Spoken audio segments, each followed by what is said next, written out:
Hello, everyone, and welcome back to another episode of the Lunatics Radio Hour podcast. I am Abby Branker, sitting here with Alan Kudan. Hello. Today, this is, the fourth or fifth time that we have a holiday horror-themed series to close out the year. Really? We've done this a few times before. No way. But we are... No, we did Krampus. Yeah. Did we do something on Thanksgiving? No, we've done Krampus. We have done the history of Yule with Miranda Warzel. Our best episode ever. I really like that one. And we also did the history of holiday horror generally. Wait, so what the fuck is this? So this is going to be a deeper dive into some of those topics, but it also is going to skew a little bit differently because, of course, I don't want to bomb everyone with the same exact information. So we're going to get into some Christmas creatures and different traditions and history that we haven't talked about before, and revisit some of things that we have, but in kind of greater detail and with more research. Wow. I had no idea. You never do. Celebrations, feasts, and festivals around December and January date back thousands of years. And while there is a tremendous variety when it comes to the type, focus, and traditions, there are a few unifying factors. Today, we're going to talk about the spooky creatures, traditions, and horror tropes from various religions, regions, and beliefs that span the globe. From the history of Yule to Krampus and Belsnickel and Befana. Belsnickel. Today, we are talking about the vast and fascinating history of holiday horror. I thought Belsnickel was made up for The Office. That is incorrect. So Belsnickel's real? Correct. Wow. Before I explain all about Belsnickel to you, let us cite our sources. We used a Smithsonian Magazine article by Kate Eschner, Why Do People Tell Ghost Stories on Christmas? A BBC article by Clemency Burton Hill, When Christmas Carols Were Banned, an All Things Interesting article by Morgan Dunn, The Story of Yule, the raucous pagan celebration of winter that inspired Christmas, an article called The Legend of La Befana by Deborah Timish on ItaliaRail.com, Santa Claus, Real Origins and Legends on History.com, an English Heritage article by Tom Moriarty, The History of Father Christmas, an Atlas Obscura article by Sarah Elizabeth Troop, The Monsters of Christmas, and a Smithsonian Magazine article by Colin Dickey, a plead to resurrect the Christmas tradition of telling ghost stories. To start things off, we need to go back to the most basic reason why this time of year has become what it is today. Consumerism. The biblical origins of Christmas are commonly understood, the story of the birth of Jesus, but we're not going to actually talk about that much today. Long before Christianity, ancient Germanic pagans and Vikings celebrated Yule and the winter solstice. At that time, this holiday had no religious affiliation, only the celebration of the solar event. That being said, many of the ancient traditions are still celebrated today, skinned as a Christian holiday. Yule is typically celebrated on the 21st of December, the shortest day and the longest night of the year in the Northern Hemisphere. That's the winter solstice. It's the day when the pendulum swings back. Going forward, each day will be lighter for a little bit longer. It's the perfect transition between the dark and the light half of the year. And obviously, historically, right, this was incredibly important to people who relied on farming and foraging and crops and solar charging, building their own structures and homes, right? Before there was a lot of modern conveniences, the movements of the sun and the seasons and the weather were everything to them. I understand. Historically, solar celebrations can be traced back thousands of years, especially around this time, and across hundreds of cultures. We've talked about some of them on this podcast, but Yule is certainly one of the most important to understanding the dark and complicated roots of festivals timed at the end of December. Similar to Samhain, which is the episode with Miranda Warzel, which is the root of what is now Halloween, but another pagan holiday. During Yule, the ancient Germanic people believed that magical forces and powers were stronger than usual. They also believed, similar to Halloween and Samhain, that the veil between the living and the dead was thinner. So in some cases, right, Yule had this like almost spooky, dark, spiritual vibe to it.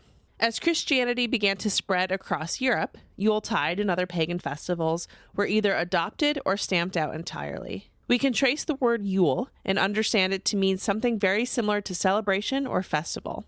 I'm going to quote from Morgan Dunn's All Things Interesting article. Quote, "The earliest mention of Yule is found in the work of a chronicler and prolific historian called Bede, an English monk who was instrumental in the spread of Catholic Christianity in northern England. Writing in 725 AD, Bede described the holidays of pagan Britons, Anglo-Saxons, Vikings, and other Germanic groups, noting that the old pagan calendar combined the Roman months of December and January into a single period called Gyuli.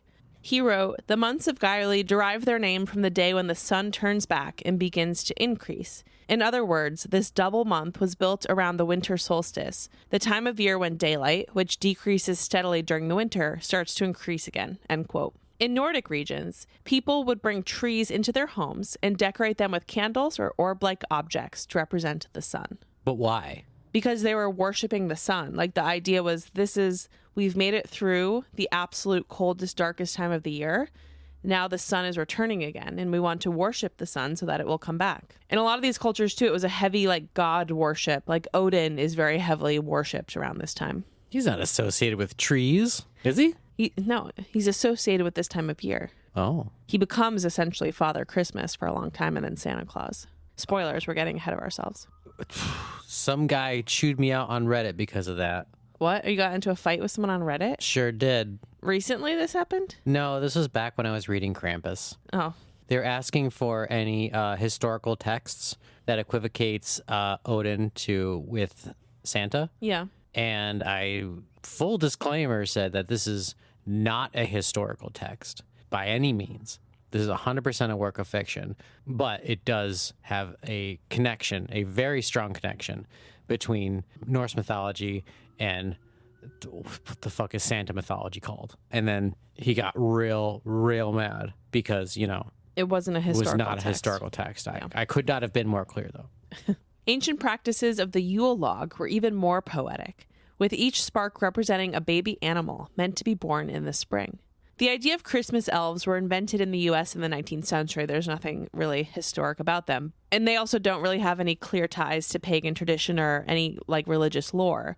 However, the Nordic house sprites, or Nisa, were a huge part of the Yule celebration that never made its way over to America. Are they related to candy elves? What's a candy elf? I don't know, but we just watched a movie about them. We did? Yeah, remember the organization killed all the candy elves in Red Snow? No. You weren't paying attention at all. I blocked that part out. It's not time to talk about red snow yet, Alan. The house spirits were known to come out at Yule time, and they sought offerings, mainly of porridge, to keep them happy. If they were not satisfied, they would punish the residents of the house where they dwelled with pranks and tricks. And this is something we're going to talk a little bit later in the outline, a little bit more about creatures and monsters around Christmas, and this is such a recurring theme.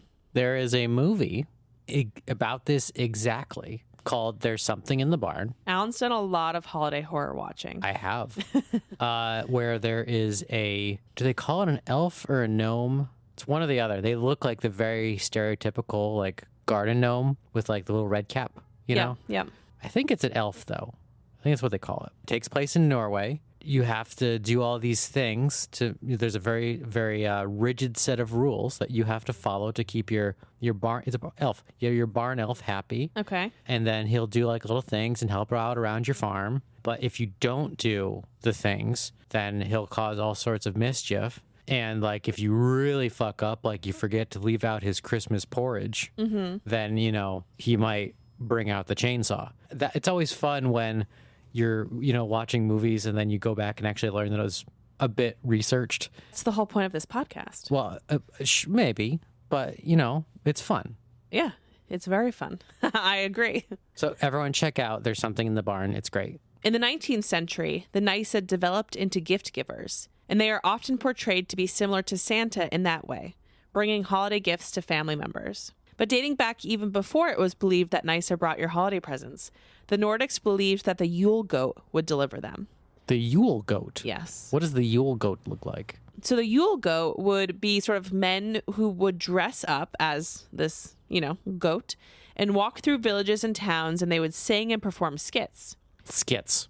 Yeah, which of course we're also going to talk about a lot of different examples of this from many different cultures. But to set the scene, before Christmas not even became Christian, but before really it became so commercial very, very recently, in the last 200 years, it was a raucous, even throughout Christianity. Christmas celebrations all the way from pagan times up to the 1700s were incredibly raucous, drunk festivals of eating and drinking and having sex and pranking people and doing crazy shit in the street, and it gets, even wilder from there in some cases. But that was really the vibe. So much so that Oliver Cromwell banned Christmas celebrations in England because it was just like known of being this like shit show. It was just like that. It was almost like the Purge. It was like when everybody just goes out and does whatever primal primitive shit that they want to do. And then Amazon came around. That's right. And everything changed. And no one goes out anymore. So we're going to talk a lot about that evolution today and a lot of other versions of what I'm saying, but I just wanted to set the scene a little. I mean, what? Are you really going to go like out to buy dish soap? No. You're going to get it delivered in 2 days or less.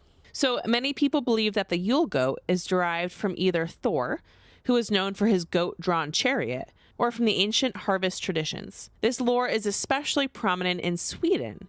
And there's actually a city in Sweden that builds this, very, very large goat in the town, a Yule goat, every year. Since it was built in the 1960s, it's been burned down 37 times. Okay, Abby. Yeah. What are the names of Thor's goats? Billy. Nope. Bobby. Nope. Joey. Close. And Ashley. It's Ashley. It's Snarler and Grinder. Snarler and Grinder? Snarler. Is that real? Yeah. Wow. What do they do? What's their vibe? They pull his chariot, and one has a broken leg. Okay. Actually, they have kind of a tough life because every night Thor slays them.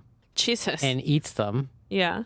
But does not crack the bones for the marrow. Okay. He just leaves all the bones in a nice little pile. Okay. And then come dawn, they regenerate, put themselves back together, and then he's got new goats. And these goats can fly, which is great because it pulls his chariot through the sky. But then fucking Theology comes along, and Loki tricks him into cracking open one of the bones to suck the marrow. And he's like all sorry and shit, but now one of the goats has a broken leg forever. Wow. Yeah, it's sad. It's pretty sad. It's horrifying. Especially for the goats. Like, even with the broken leg, they're still going to regenerate now forever and just get eaten every single day. That sucks. By their one guy that takes care of them.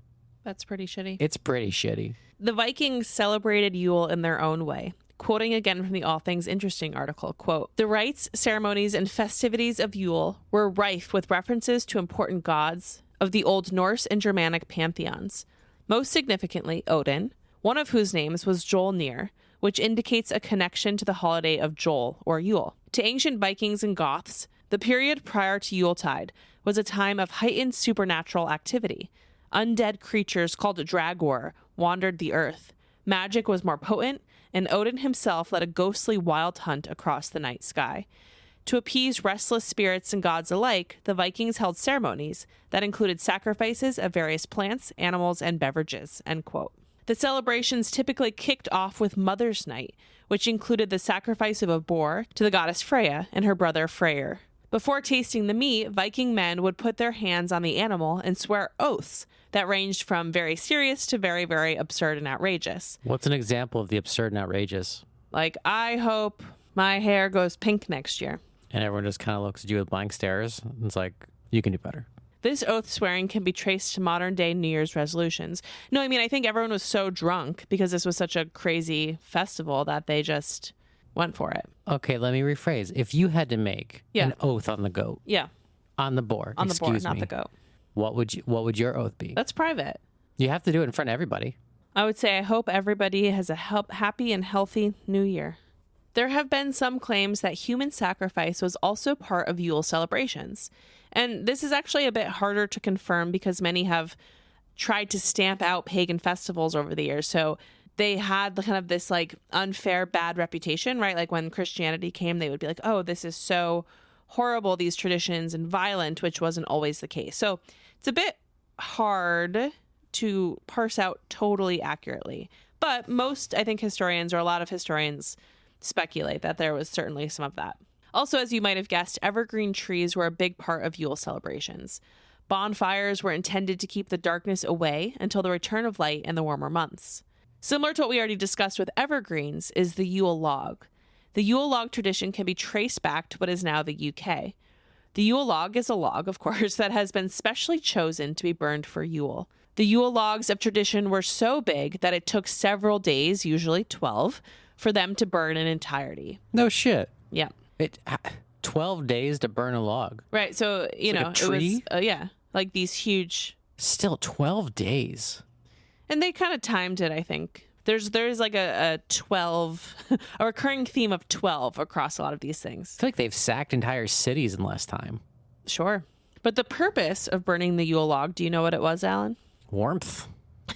To keep evil spirits and the sickness at bay. Wait, no, you said it was to make sparks because they're animals. So that was the other thing, that the sparks coming off of the Yule logs, sparks were good. It would be like this sign that all of these baby sheep would be born next year, right? Like the more sparks, the more baby animals would be born. Someone is just there just spritzing water onto it just to make sure they get nice lots of pops for those baby sheeps. There are a lot of connections to this tradition and the Christmas tree that decorates homes across the world to this day, including ours.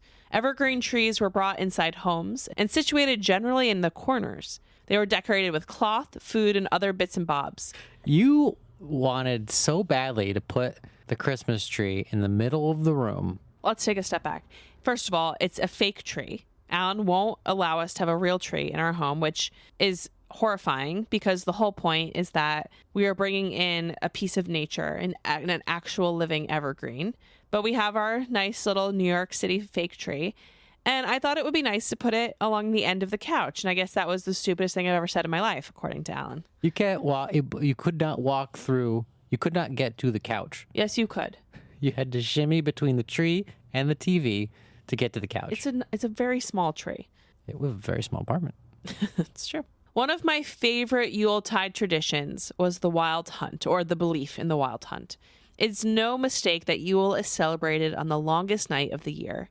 For the Germanic people, Yule was a time to worship the gods. Again, Odin actually translates to Yule Father. Odin was believed to lead a pack of ghostly huntsmen on black horses, bucks, and demon-like hounds with haunted red eyes, and they would race through the night sky. I mean, it's the most rock and roll thing you've ever heard of. Those who kept watch at night for this spectacle would claim to see 20 or 30 huntsmen on the prowl. In the old Germanic times, Odin's role was god of the dead, and he led the hunt across the sky on his 8-legged horse. Sleipnir. Is that the name of his horse? Yeah, that's the name of his horse. Sleipnir? Sleipnir. Is he sleepy? No. What other pets does Odin have? He's got his 2 ravens. What are they named? Hugin and Mugen. What else? You know a lot of Odin facts. I think it's just the ravens and the horse. The leader of this hunt shifts and changes over time, so it wasn't always historically Odin. Sometimes it was claimed that the devil was at the helm of the wild hunt. As Christianity was spreading across Europe, the hunt started to take an even darker spin. And I would actually argue that it was a horrifying one. It started to inspire visions of the undead and mass deaths. It's almost mind-blowing to think that this brutal hunt, led by a death god, is what has turned into the modern-day story of Santa Claus and his friendly reindeer. Jacob Grimm repopularized the hunt in 1835 when he wrote about it in his Chronicle of German Mythology. Yule was one of many pagan celebrations and traditions that fell into Christian interpretation, generally a peacekeeping tactic during the rise of Christianity, which allowed for the pagan traditions to be preserved through the lens of the Christian faith. The idea was to mitigate the violent pushback from pagans and make the slow transition into Christianity more palatable. But before we talk about some of the very rock and roll creatures and horrifying monsters that have graced holiday folklore, Such as the Loch Ness Monster. let's first discuss their foil, the history of St. Nicholas. It's generally believed that St. Nicholas hailed from what is now Turkey. His birthday is often thought to be March 15th, 270 AD, and he died on December 6th, 343 AD. And actually, just fun fact, today as we record this is December 6th. So Santa is officially dead? So, Alan, the way this works, the way history works, is that he died on December 6th, 343. Oh, that's bad. So many, many thousands of years ago.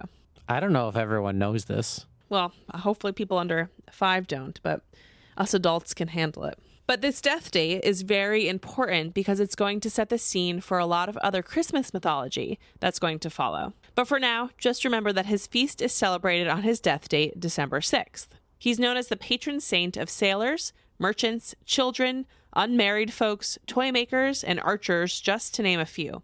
St. Nick was said to have traveled throughout the land, giving away his money, apparently he was quite well off, to those in need. This is quite well endowed. He became the most popular saint in Europe. Saint Nick remained in good standing with Christians, even long after the Protestant Reformation, and he was particularly well loved in Holland, which is another important detail. So there's actually this really weird piece of folklore to talk about with Saint Nicholas, and it has to do with 3 small children and a butcher. So the story goes that there was... Sounds like a joke. It really is so bizarre. So the story starts off as a lot of these kind of allegorical stories do, right? That there's 3 small kids, they're playing around town, they're hanging out in a field, but they lose track of time. Then when it's nighttime, the sun's going down, they realize that they're starving and that they're lost. So as they're walking around, they come to a butcher shop which has a light on. They knock on the door and explain to the butcher what's going on, that they're lost, that they're hungry, that they need help, and the butcher says, "Come on in." But as they enter, this evil butcher takes a sharp knife. He essentially slashes the children up, and he wouldn't. And he salts them up as he would a piece of meat. 7 years go by. Okay, so that happens. 7 years go by. Are they preserved the entire time? Well, just keep listening. That's a long time keep for listening even to the salted story. meat. So 7 years go by, and St. Nicholas wanders his way to this very butcher shop. And he goes right to the salting, place where the children are kept and says, open it up. He puts his hand on top of the container. He prays. He says, "Rise up, children." And the kids are... How would he say it? "Rise up, children." And the children do. They kind of become alive again. And the families are like, thank God our children are alive. And so a lot of people point to that as like one of the stories of when he's the patron saint of protecting children. But there's also other versions of that folklore where he is a little bit more evil. It's a little bit weird. But anyway, let's just leave it there to keep it nice and cheery for now. St. Nicholas came to America by way of New York in December of 1773, when a reporter wrote an article on the Dutch tradition of honoring St. Nicholas on December 6th. Right? So again, December 6th is his feast day, the day of his death. Santa pulls part of his identity from both the Christian figure of St. Nicholas and the pagan god Odin. To honor St. Nick after his death in 343 AD, an annual day of gift-giving to children was instated. Again, because he is, the patron saint of children. Mm-hmm. Originally, the 6th of December, the day he died, which was later moved to December 25th after the Protestant Revolution. And St. Nick was renamed Santa Claus.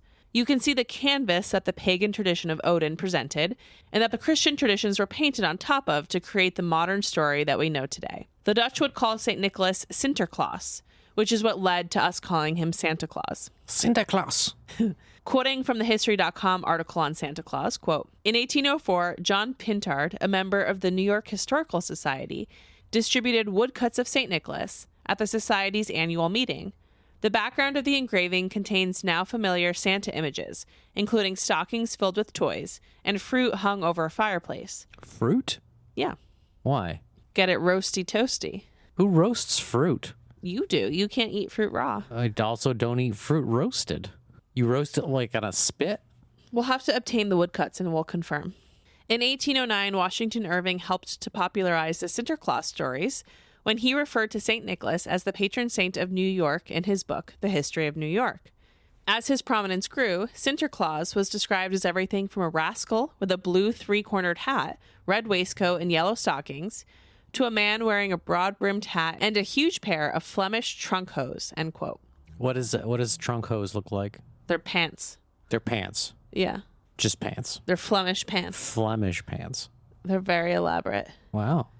And of course, we all know Washington Irving from his story, The Legend of Sleepy Hollow. Yeah, he's famous.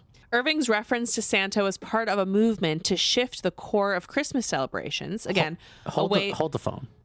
So just quick Washington Irving sidebar here. Okay. I didn't realize until this Halloween that Sleepy Hollow was not called Sleepy Hollow until like the mid-90s. The town. Yes. Yeah. Is that crazy? It was like a fictional place. And then they named it where he was inspired by. Yeah, I love that.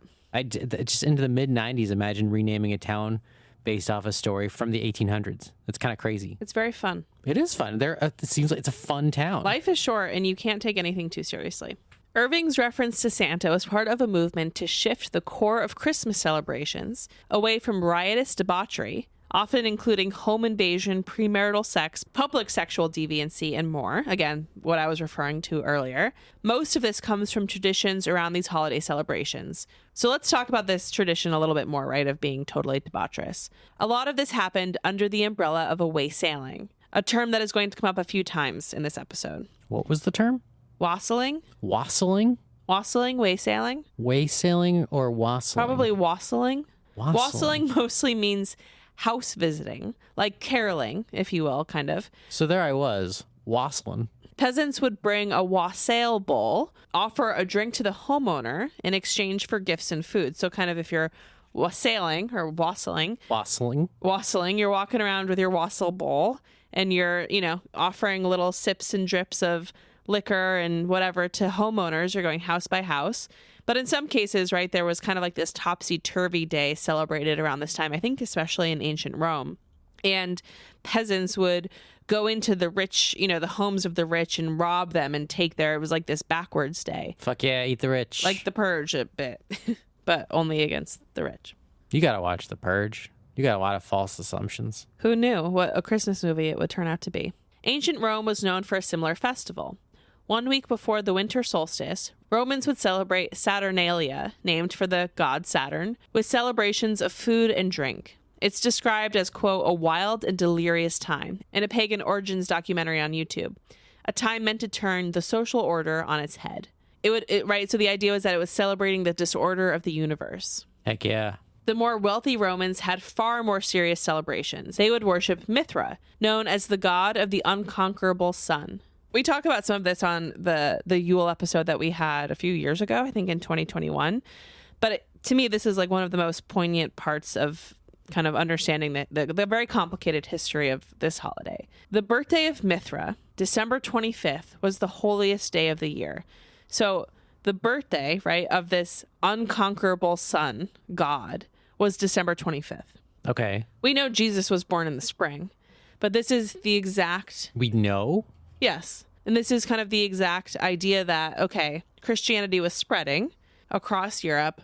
There was an existing force, layer of people who believed in these pagan holidays and traditions, one of them being worshiping the god Mithra on December 25th. So instead of saying, okay, you now worship Jesus in the spring, they kind of very slowly reskin these holidays and festivals so that it's an easier pill to swallow, right? And there's less resistance to it. So Mithra was believed to have been born out of a rock and onto a field, and shepherds had come to worship him. There's tons of ties here between this and the biblical origins of Jesus. At first, the resurrection of Jesus was actually much more important than his birthday, right? And that's what happens, I think, around Easter. Actually, I'm probably not the person to provide any information on Jesus's timelines, but I'm trying. I think there's a book about it. So we just looked it up, and actually there's not a clear Jesus birthday in the Bible. There's some historical texts that lead us to believe that it was in the spring. And sort of because it was open-ended and because there was this existing massive holy holiday, here we are. But fast forwarding a bit, by the 1820s, it became common to buy Christmas gifts for your loved ones around the holidays.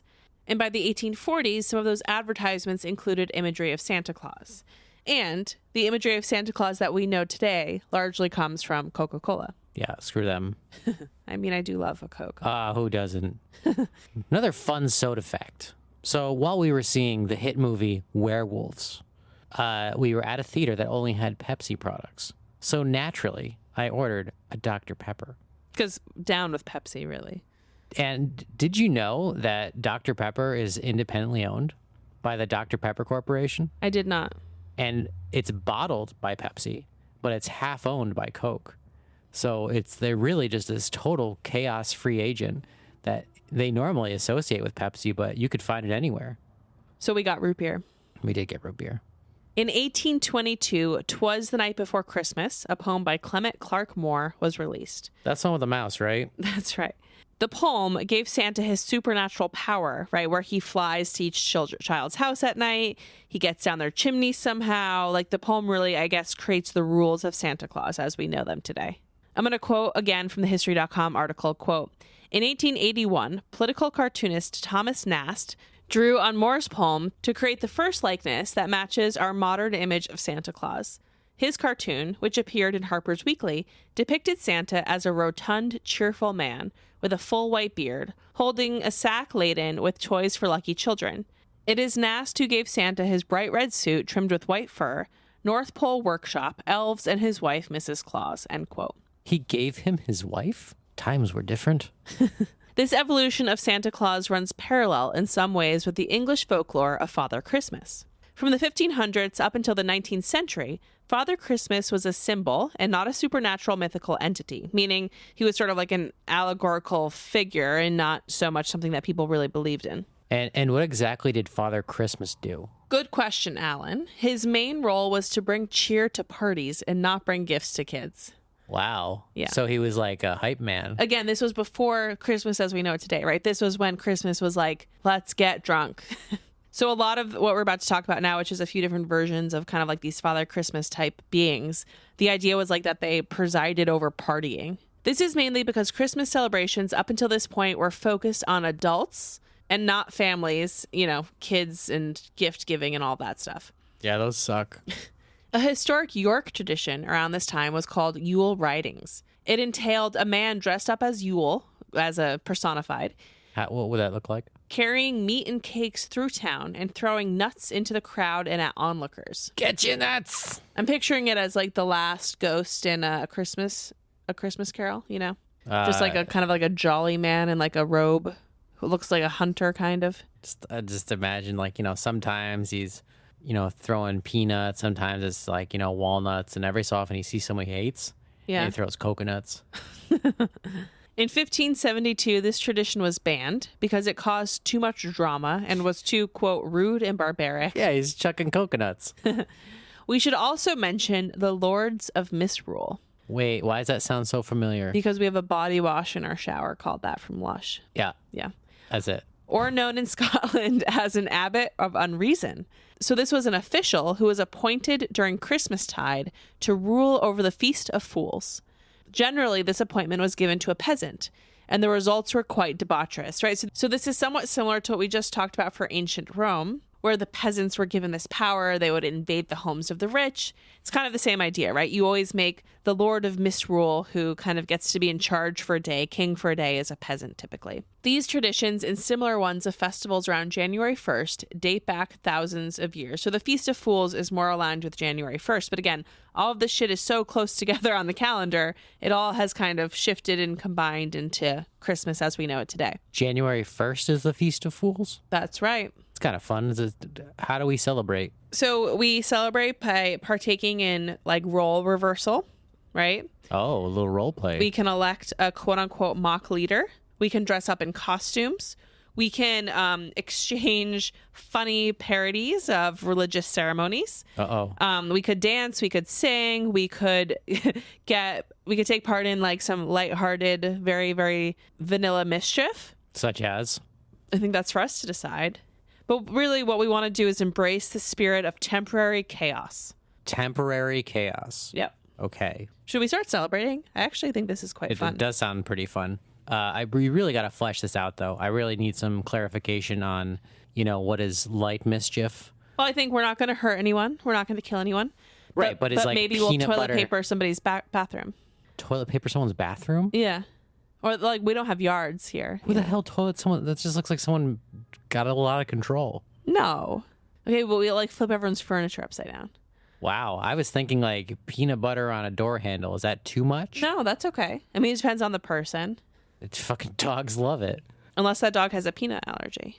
Does that happen with dogs? I have no idea. It's fucking dumb. What we do know is that on January 1st, in the year 400, Of our Lord. a bishop in modern-day Turkey preached against the Feast of Calends. So, side note here, Calends refers to the first day of the month in the Roman calendar, and it's where we get the term calendar from. Wow. Yeah.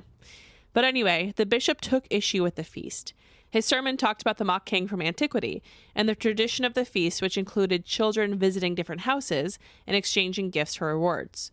Quoting from his sermon, quote, "This festival teaches even the little children, artless and simple, to be greedy and accustoms them to go from house to house and to offer novel gifts, fruits covered with silver tinsel. For these they receive, in return, gifts double their value, and thus tender minds of the young begin to be impressed with that which is commercial and sordid. And then jumping ahead in the quote a little bit, we celebrate the birth of Christ, since at this time God manifested himself in the flesh.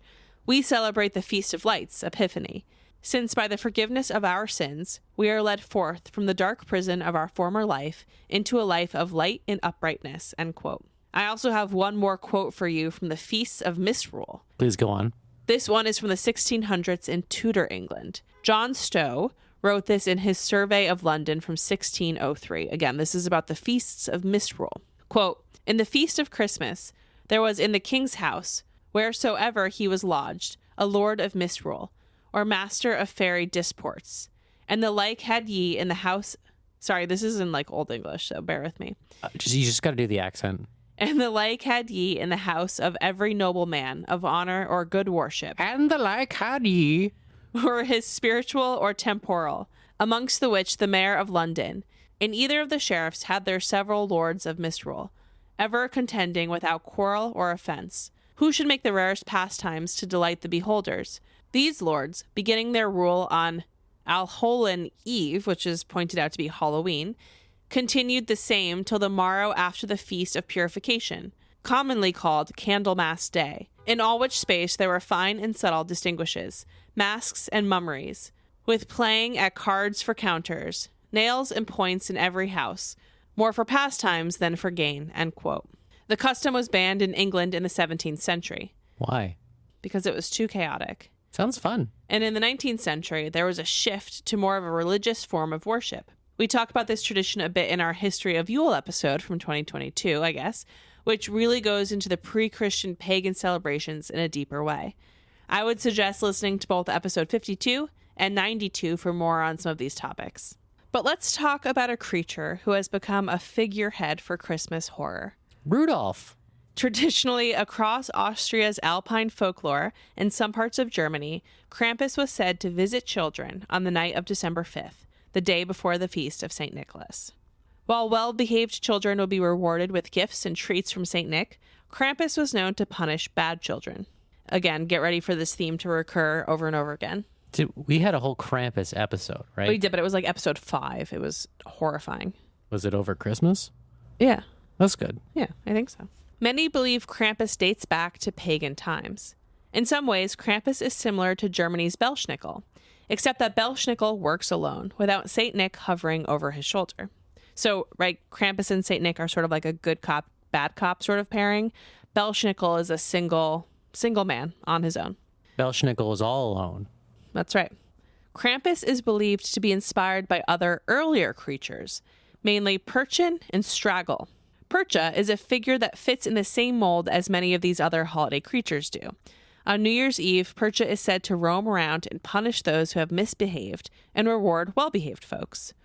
Quoting from the Atlas Obscura article, quote, "Her punishment of choice involves slashing open your stomach so she may violently rip out your intestines, which are then replaced by straw rocks and garbage." It sucks. The tradition of having goose for Christmas is sometimes linked to witches like Percha, who is often depicted as having a goose foot, along with the belief that goose fat enabled witches to fly. Is that true? It is true. In many places, such as Switzerland, Percha rides with a throng of demon-like helpers, known as Straggle, who love to partake in the Feast of Offerings, left out for them on Christmas by people hoping for Percha's blessings of wealth and health in the new year. In some places, Straggle get to dole out the punishment themselves, and aren't terribly discerning as they rob all bad children and tear them into pieces in the air, end quote. So again, this is somewhat similar to this idea of Santa and his reindeer and leaving out treats for kind of the accompanying, horde. I mean, I understand, but it sounds way more fun. Yes, I agree. We can certainly celebrate anything we want in our household. Quoting from John J. Honigman's 1975 Observations of Celebrations in Styria. Quote, "The St. Nicholas festival we are describing incorporates cultural elements widely distributed in Europe. St. Nicholas himself became popular in Germany around the 11th century. The feast dedicated to this patron of children is only one winter occasion in which children are objects of special attention. Martinmas, the Feast of the Holy Innocents, and New Year's Day. Masked devils acting boisterously and making nuisances of themselves are known in Germany since at least the 16th century, while animal masked devils combining dreadful comic antics appeared in medieval church plays. A large literature, much of it by European folklorists, bears on these subjects. Austrians in the community we have studied are quite aware of heathen elements being blended with Christian elements in the St. Nicholas customs and in other traditional winter ceremonies. They believe Krampus derives from a pagan supernatural who was assimilated to the Christian devil, end quote. Belsnickel is similar to Krampus in some ways. He hails from a region of Germany in the southwest along the Rhine River. Belsnickel is often depicted as a man who wears furs and a mask. Similar to Krampus, he is also depicted as having a long tongue, a very creepy detail. So he has a mask and a long tongue. Yeah. Can you describe the mask then? So the idea is that he, I think underneath his mask, looks like a man, and he wants to make himself scarier to children. So he looks like a dude with a really long tongue, but he puts on some kind of spooky mask. Yeah, so there's tons of different kind of variations. Some is described as a wooden mask bearing a friendly visage. I'm Googling Belsnickel. I don't know, Abby. Belsnickel just kind of looks like a drifter, you know? Like, he looks like very Rip Van Winkle-y. Yeah, exactly. But he sometimes wears a mask to freak people out.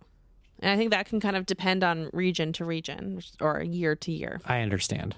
So similar to Krampus, he walks around with a switch in order to punish poorly behaved children. So some believe that Belsnickel is based on Farmhand Rupert, which is an even older story from Germanic folklore.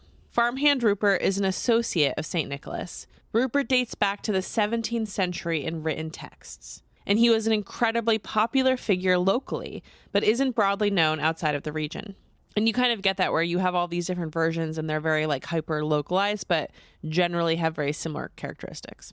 Across the Holy Roman Empire and its surrounding regions, the companions of St. Nicholas were known to accompany St. Nick and acted as foils to him, generally meant to punish poorly behaved children, while St. Nick rewards well-behaved children with presents. And we can see how this, is one of those parenting tools that is very easy and helpful. Farmhand Rupert generally wears a white robe, again a mask, and a flax wig. Sometimes he is depicted as walking with a limp from a childhood injury. In Italy, La Befana, shout out to my friend Allie, who introduced me to La Befana. Why does that sound so familiar? Is a folklore witch. I don't know. She delivers gifts to children on Epiphany night, the night of January 5th. Epiphany night? Mm-hmm. That's kind of fun. She is depicted as a grandmotherly type woman, sometimes again described as a witch. Some sources describe her as filling up stockings with small gifts and trinkets. Not only does she fill socks with toys and gifts as they hang above the fire, but she also tends to clean up a bit before she leaves. So she's generally so very helpful. That's great. But let's talk a little bit about the Feast of Epiphany because I didn't know much or anything about it before researching this. Same. So this is a feast that celebrates the visit of the Magi, or the wise men, to the baby Jesus. Or in some cases, it's the celebration of the baptism of Jesus. It happens on January 6th traditionally. When was LBJ baptized? Little baby Jesus? Yeah. I don't know the answer to that, but it's just a feast commemorating that. It can also be known as Three Kings Day. The night before Epiphany Eve is also known as Twelfth Night. Again, another reference to this 12. Celebrations can be marked with winter swimming, I guess doing like a polar plunge, removing Christmas decorations, eating Three Kings cake, or chalking the door. What is Three Kings cake? I actually only know what King's cake is, which is a New Orleans tradition. I don't know what I've had King's cake. King's cake is where they have the little figure of the baby in it, and then Whoever gets that. Yeah. Like, what is it? it's a thing. What if you get it, what happens? Whoever finds the baby Jesus figurine is blessed. Oh. And they are supposed to, I guess, take the figure to the nearest church on Candlemas Day. So I guess it is kind of related to this. Interesting that it has prevailed in New Orleans, of all places. Oh, I think it is just the same thing, just different terms. And the other thing that they traditionally do is chalk the door, which What's that? just blessing the home. Oh, just, well, Something on the door that is like a blessing for the house. Big old pentagram. Yeah, exactly. Befana is similar in some ways to Babushka, who hails from Russia and parts of Eastern Europe. These witchy figures are often believed to have been derived from Mother Holly, which I had never heard of. Mother Holly is known for her huge teeth. She's also believed to be the kind of thing that causes snow by shaking out her feather pillows and bedding. And that's the thing that causes snow. It's disgusting. All right, I have another one for you. Another kind of monster Christmas creature that I'm really excited to discuss. Okay, hit me. Let me guess. Okay. It's Germanic. No. What? Celtic and British. Oh. Mary Lwyd, the Christmas zombie horse, is a folk custom from Wales. Mary Lwyd, the Christmas zombie horse. Just making sure I get that right. That's right. Okay.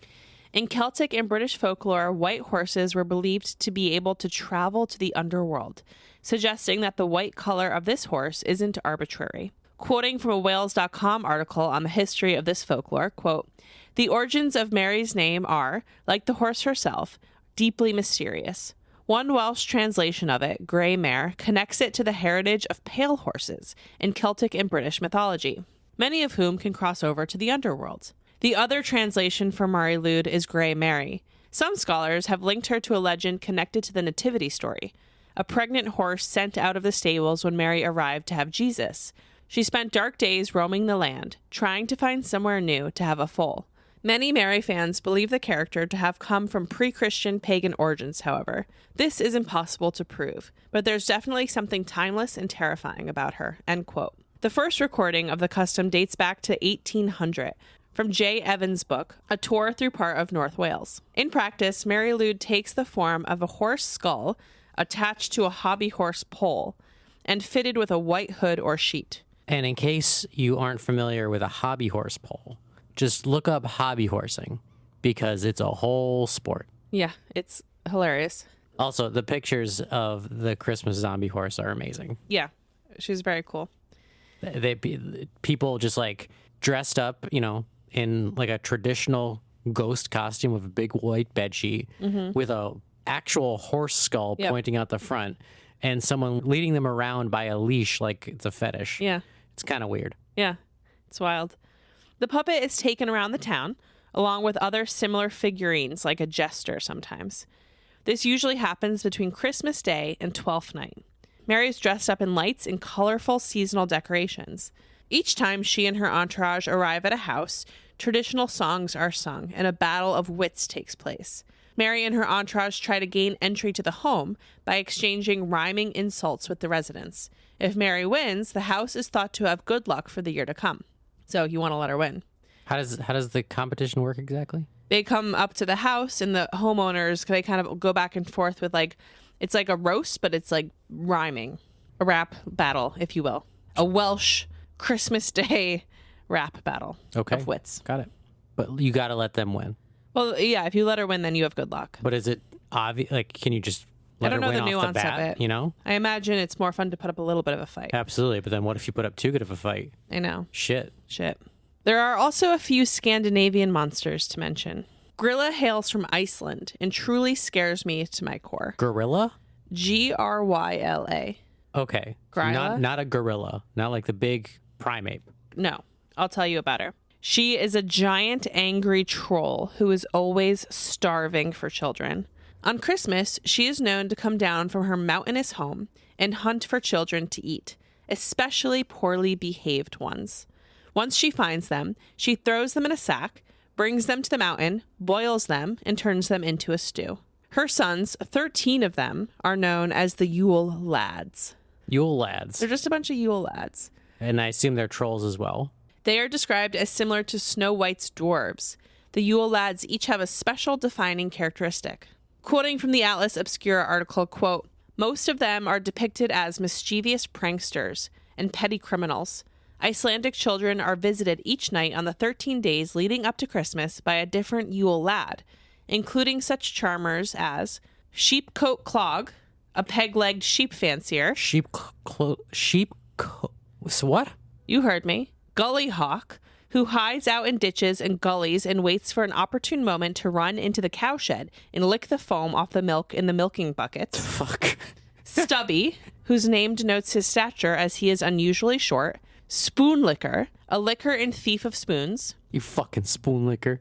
Pot Scraper, who is a petty thief of leftovers. These all sound like slurs. Bowl Licker, who hides under your bed and waits for you to absent-mindedly put down your bowl so he can steal it and, yes, lick it. Why do you have a bowl in bed? Door slammer, that's you, who slams doors all night. Skyr gobbler, who eats skyr yogurt. Sausage swiper, who steals sausage. Window peeper, who watches you from the windows. Doorway sniffer. Okay, you've just, every one of these, with very few exceptions, has described a normal dog. Doorway sniffer, who uses his incredibly large nose to sniff through doors to find bread. Meat hook, who always brings a hook along with him so that he can steal meat. And candle stealer, who follows children around so he can steal their candles, leaving them in the dark, end quote. Wow. That's like one of my favorite bits of new information in this episode. The Yule Lads. I think we should celebrate them leading up to Christmas this year. 13 days of the Yule Lads. It's kind of fun. Except we don't have any cows to like eat the froth of. Well, that's the whole point. If we did, then... Right, we have to go to somebody else's we'd cows. have to be wary. I see. Hold on. He licked the froth. Yeah. Why is that bad? Because it's not his froth. I don't know. I think maybe the top... Is the froth... Did they turn it into like cream or something? I mean, if you let it sit, cream rises to the top. Yeah, so he's probably eating the cream. Okay. I remember this was just like some like old school grandparent shit. Yeah. Where, whoever got up... I remember my grandfather saying, he grew up with 5 siblings. And, whoever got up early to bring in the milk, because you had the milk delivery guy, right? They could pop it open and they could just drink the cream off the top, and then everyone else in the family would be really mad because the cream was gone. Yeah. And it was just like, what, skim milk at that point? No, then it's just like, I guess, I don't know how milk works. Just regular milk. No, it's skim. So whole milk is just when it's been homogenized. So that's when the cream and the skim has become milk, I think. They even it out. I don't know. I'm not really up on my milk pros. facts. Yeah. I have a degree in milkology, but it's from the University of Phoenix. And we also have to mention the Yule cat, the known pet of Grilla and her Yule lads. The Yule cat doesn't care if you've been naughty or nice. It will only refrain from eating you if you offer it a new piece of clothing each Christmas. It's amazing. New sweaters. So those are the new Christmas friends that we've met this year, and we're excited to celebrate. But there's also a Victorian-era tradition of telling ghost stories on Christmas Eve, which is my favorite thing to remind people of every holiday season. You say so, but then we just keep coming back to A Christmas Carol. And it's like, what else is there to say? Well, let's talk about it. This is not random at all. Sounds pretty random. The folk tradition dates back hundreds of years across Europe. But because the Puritans were opposed to it, it didn't come to America in a meaningful way. So this was a big deal, right? This was a big part of this time of year across Europe, and it just never really made it over here. There are even references to this tradition in the works of Shakespeare, in The Winter's Tale, when Mammalus claims he is the perfect winter story to tell of spirits and goblins. Even one of my favorite ghost stories of all time, The Turn of the Screw by Henry James, frames the story using Christmas Eve. Does it? So the story starts, right? The frame of the story is literally a group of men who are telling ghost stories on Christmas Eve. And they're telling the story of the turn of the screw? Yeah. Okay. And so the turn of the screw is like famously an ambiguous story, right? It's always the story people point to when we look back at the trope, this ghost story trope of, is the person delusional or is it paranormal? It's the unreliable narrator. Right. And one of the reasons why people will argue that it is actually, paranormal is because it's being told as a ghost story. I gotcha. But the story itself has nothing to do with Christmas. Just the frame. Okay. Quoting from the Smithsonian Magazine article by Colin Dickey, quote, "At the same time that the tradition of Christmas ghosts had begun to ossify, losing the initial spiritual charge that drove its popularity, a new tradition was being imported from across the Atlantic, carried by the huge wave of Scottish and Irish immigrants coming to America, Halloween. The holiday as we know it is an odd hybrid of Celtic and Catholic traditions. It borrows heavily from the ancient pagan holiday, Samhain, which celebrates the end of harvest season and the onset of winter. As with numerous other pagan holidays, Samhain was in time merged with the Catholic festival of All Souls' Day, which could also be tinged towards obsessions of the dead into Halloween, a time when the dead were revered. The boundaries between this life and the afterlife were thinnest, and when ghosts and goblins ruled the night." End quote. So yes, Alan, I am going to talk a little bit about A Christmas Carol because it is in fact the most famous Christmas story of all time and the most famous ghost story of all time. Do you think it's the most famous Christmas story? I think it's one of them. I would say that would be the story of the birth of Jesus. Sure, yeah. It actually makes a lot of sense that this story is both, though. A Christmas Carol was written almost 200 years ago, and it still endures to this day. Names like Ebenezer Scrooge, Tiny Tim, and Bob Cratchit still mean something to modern-day folks, which I think is quite the feat, right? It's rare. I mean, yeah, it was all but forgotten until the Muppets came around. The ghosts of Christmas past, present, and future still remain relevant. This is partially due to remakes and retellings of A Christmas Carol across mediums. For instance, The Muppets Christmas Carol from 1992, and more than 100 other renditions.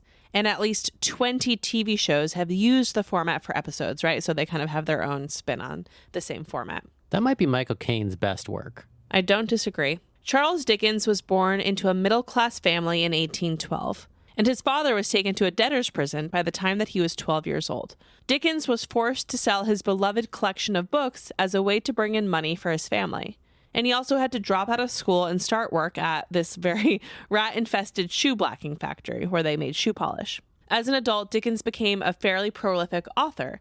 Many biographers attribute his creative drive to the hard times he experienced in his early life. A Christmas Carol was not his first story about the holiday. In 1835, his story Christmas Festivities was published, and it was republished a year later with the name A Christmas Dinner. So lame. The story of the goblins who stole a sexton was published in 1863 as well, which some believe to be an earlier version of A Christmas Carol. But either way, it shows you, right, the popularity of Christmas ghost stories, that he's writing many of them every year. In October of 1843, Dickens started to write A Christmas Carol. He finished writing it in 6 weeks, finishing up the last pages in early December of 1843. Famously, he originally composed much of the story in his head while he took up to 20-mile walks at night. Dickens' sister-in-law wrote how he, quote, wept and laughed and wept again, and excited himself in the most extraordinary manner, in composition, end quote. The story was originally published on December 19th with the title A Christmas Carol in Prose, being a ghost story of Christmas. Despite a somewhat expensive price of 5 shillings each, the 6,000 original first edition copies sold quickly. More editions were printed and sold over the next year, and legal battles over the copyright sprang up, but Dickens won them. And there's actually something to be said here about like the innovations around this time in the printing press, because up until this point, you have people who have this tradition of telling ghost stories on Christmas Eve, right? But it's all word of mouth, like the same stories, your family would always tell. And that's kind of how they travel through the community and through time and generations. Right, because everyone's illiterate. And then when you get the invention of the printing press or, the kind of these industrial revolution technologies, you can then make money off of this because it has this nostalgic interest, right? People want to own this thing that they've kind of grown up listening to. Wait a minute, you're saying somebody would commercialize nostalgia? You're right. That seems unlikely. So that actually has a lot to do with kind of solidifying this practice and shifting it into something different, right? Because even before that, and then even after that, there's, listening to stories on the radio because that's all people had. It was all very oral. Dickens was 31 years old at the time of publication. For Dickens, A Christmas Carol was more than just a spooky holiday ghost story. The story is rich in social commentary, which makes sense given what we know about his life. That's right. It was also a giant paycheck. He was often reflecting on the vast delta between classes and those living in poverty. But despite all of this, Dickens was unable to convince Mark Twain of his story. Dickens came to the U.S. to read his own story to audiences. He is credited as the first writer to do this. Mark Twain had this to say, quote, "There is no heart, no feeling. It is nothing but glittering frostwork," end quote. Though perhaps the association between holiday cheer and horror seems out of place in modern times, it's actually perfectly aligned when we really dig into the sprawling and varied history of this time of year. From allegorical Christmas monsters meant to scare children into good behavior throughout the year, Belsnickel, to the tradition of exchanging scary stories on Christmas Eve. Generally, December and January have not only been the coldest and darkest periods of the year for Western cultures, it's also been a time of year filled with festivals and holidays, dating back to the earliest of pagans. So how does all this translate to modern-day horror? There are really only a few Christmas horror movies that I can think of that really honor the folklore and tropes that they are inspired by. That's just because you haven't done your research. Well, I'll let you chime in, but obviously one that comes to mind for me is Krampus from 2015, which stars Adam Scott and Toni Collette. It's a great example of kind of, in a very meta way, acknowledging the history of this folklore. And, it's kind of the grandmother who's from the old country brings it about. Rare Exports is also a really good example of this. In this case, it brings Finnish folklore to life. And then, of course, you have Christmas horror films that simply play with the juxtaposition of horror and Christmas cheer. For instance, Anna and the Apocalypse from 2017, Gremlins from 1984, It's a Wonderful Knife from 2023, and Black Christmas from 1974. But, Alan, we did watch quite a few Christmas horror movies, and you watched many. What was the one with the animatronic Santa? Christmas, Bloody Christmas? Yeah, that was cool. Yeah, that one is a good one. It's a good, solid horror movie. It's a fun romp of a slasher that uses Christmas as the perfect needed horror trope of why the fuck is nobody else around? Sure. And why can't I just call for help? Because it's Christmas. No one's taking you seriously. In this case, there's an animatronic Santa just rampaging. I would argue that films like that are playing with Christmas less of like a mechanic to eliminate the ability for people to help, but more so to like juxtapose, like to create like a huge delta between what this day should be and what it has turned out to be. Oh, absolutely. So, Christmas, Bloody Christmas is just a solid holiday horror movie. However, we just watched Red Snow. And so that is a Christmas vampire movie. Yes. And that is the perfect example of no one's around because they're all away for Christmas. And that is why the person is left to deal with this all on their own. Yeah. Yeah, I think Better Watch Out is also like a somewhat similar version. It's not taking people away, but like, the parents are at a holiday party and I don't know.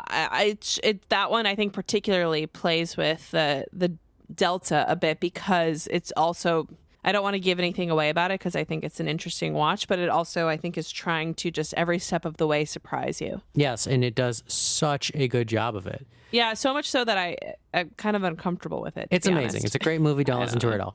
But I did what I never do, and I read the description of the film in the little thumbnail. Before you watched it. Yes. Yeah. And even with that, they subvert your expectations so well. It's good marketing. It was great. So because you really think you know what's going to happen. And then it seems like a very paint by numbers, and it is not. Yeah. So that was Better Watch Out from 2016. The whole reason why we decided to do this again was that I feel like in the last few years, they have just pumped out so many Christmas horror movies. 1,000%. It really started in like 2015. Yeah. Maybe, I mean, there's ones from before that for sure. But starting in 2015 and then 2016 and 17 really exploded. And, we did our episode. We watched a bunch of those. But then just like the last couple years, so many have come out. Like earlier we mentioned There's Something in the Barn. And that one is like rife with mythology and is a perfect Christmas horror movie. We also finally got around to watching Gremlins, despite the fact that it's like a staple of this topic. It's very much a horror movie that's not very scary. Yeah. It's like a horror movie for kids. Feature. Yeah. It's gentle. Yes. But it's actually kind of terrifying, just how quickly things get out of control. Yeah. However, I will say that the mom in Gremlins is one of the I just love when you have like smart protagonists. Yes, she's great. Everyone's like, disbelieving, being like, "Hey, little guy, what are you up to?" But she immediately goes into murder mode. My favorite moment is when she grabs a knife and then pauses and grabs a second knife. Yeah, it's great. She is we love a smart protagonist. Yes. She and Ripley should just go to town on the for the Gremlins Xenomorph crossover. There you go. Violent Night is also a pretty good like standard horror slasher movie. I liked that one quite a bit. I also want to call out, of course, Tim Burton's A Nightmare Before Christmas from 1993, which I know a lot of people debate when is the appropriate time of year to watch it. I argue that it's a Christmas movie. Doesn't have to be for you, but I think it just makes sense to kind of watch it once you've, when you're in the middle of the holidays versus on either end of it. Hosts from 2020. I also really, really love The Lodge from 2019, which is not cheerful or, I think a lot of these Christmas horror movies have this like upbeat, cheerful energy that you kind of expect around Christmas time or in a Christmas horror film. The Lodge from 2019 is not that at all. It is bleak and depressing and horrifying, but I like that there's something that's a little bit different in this list. The Curse of the Cat People from 1944, speaking of things that are a bit different. And then, of course, you have The Sacrifice Game from last year, which is from our friends, directed by Jen Wexler, and I believe written by Sean Redlitz and Jen Wexler. We love it a lot. We think it's really, really great. And one of the Christmas horror films on this list, I think that surprises you and plays with stuff that's like a little bit different from being hyper holiday driven, which is really fun. And just in general, I enjoy snow horror, like winter horror, because I think there's something, obviously The Shining is such a great example of that, but I think there's something very isolating and universal about being snowed in, losing power, being stuck somewhere without food or, access to things that can be, really powerful as a mechanic to add in a horror movie. Absolutely. When people are isolated, it's just another great mechanic for why people can't leave. Right. And then if you introduce something paranormal or whatever, or slasher, or villain, things get crazy. In all of these juxtaposed over the warm, wholesome idea of Christmas, like that's horror in a nutshell. You want to take something comfortable and make it very uncomfortable. Yeah, exactly. Okay, Alan, if people are going to go out and watch one Christmas horror film after listening to this, what do you suggest? If you're looking for something with some holiday cheer, I would say Christmas, Bloody Christmas. If you want something steeped in some good lore, if you want something steeped in accurate lore, go for Something's in the Barn. If you want to, maybe learn a thing or two. Hell yeah. If you don't care about accurate lore and just love lore, right? Check out Krampus from 2015. I don't think it's a canonically accurate Krampus, sure, but holy crap, is he cool. One of my favorite movie monsters, I'd say. Yeah, nice. If you're looking for something Christmassy, but also just like a very unique movie, check out It's a Wonderful Knife. Please have watched It's a Wonderful Life beforehand because it's needed. But regardless, it's a great film.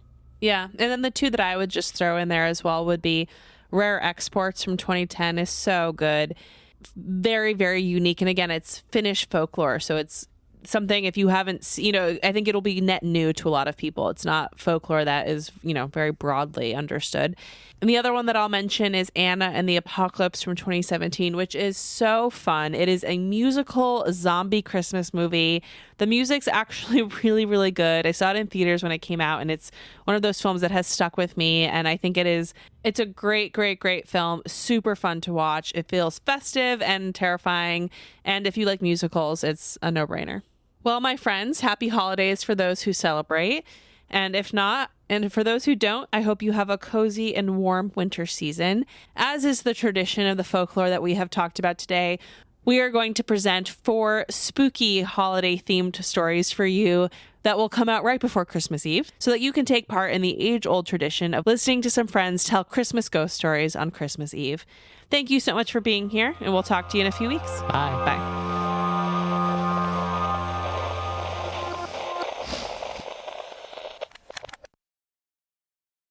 Looking for even more creepy content? Consider joining our Patreon for way more content just like this, including bonus episodes and very special deep dives. You can also join us on Discord if you want to stay involved in the conversation, and find our video content on YouTube, TikTok, or Twitter, Facebook, Instagram, anywhere you like to get your social updates. And of course, head to lunaticsproject.com where you'll find our very, very spooky merch and links to everything you need to know. Are you upset by our egregious fabrication of facts? Tell us about it on Discord.